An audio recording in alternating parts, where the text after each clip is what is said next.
بچه‌ها شاید در سوال باشه این تو چیه؟ Wait a minute. Who are you? برای شادی و جشن گرفتن اگر مسئولین بذارن. میخوام لهت کنم. ببین همین انا رو میخوام کنم نبینی ولی حسش کن. چی گفت؟ شب یلدا بذار من تو این شب عزیز با ادب باشم. اولی مسابقه اینجا ما انار داریم. تو انتخاب میتونی بکنی که آقا هر کدوم خواستی برداری، اصلا ربطی نداره. حالا باید ببینیم که کی میتونه آب بیشتری بیاره. Emotional damn it.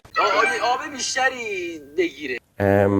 اجازه بده من وایسا اون حالت رقابتی خودمو بگیرم. فرقی نداره تو آخر میبازی. سعی کن از زندگی لذت ببری. داداش سیبیل گذاشتم جذبه رو عشق کنی ها. جذبت کره رو آب نمیکنه ببین بابا. بیا ببین. زهر نزن بابا. مثلا اینجوری انا رو نگاه کنم خودشو خیس میکنه. نکن بچه ها میترسن. به من میگن نیواد آبنا.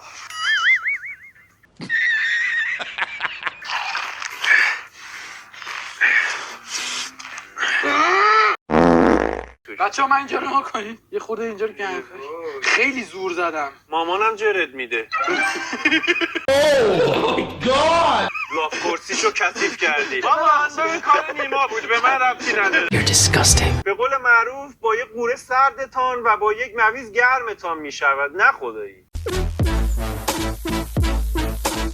شدی میخوام خلاصه خودمونه که راحت خر میشی. شاید آره همونه. مجلس بزم و عشق را میگه عشق و صفا را قالی مراد نیست.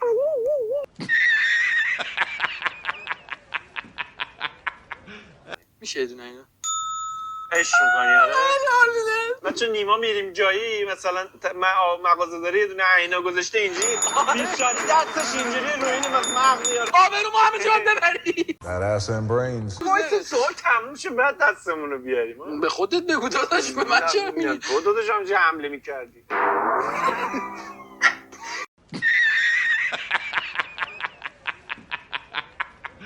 باری کلا فکر میکنم نمیدونم شاید هم نمیشه. اون شتر مرغ هم خوب گفتی کانگورو. Impossible.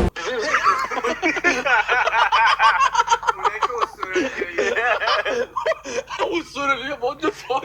You embarrass me. میباد آشغال نریزی توشا پوست نندازی بگی من تموم کردم. یعنی میخوای مو حماس بکشی به بیرون. قرآن میخواست همین کارو کنه.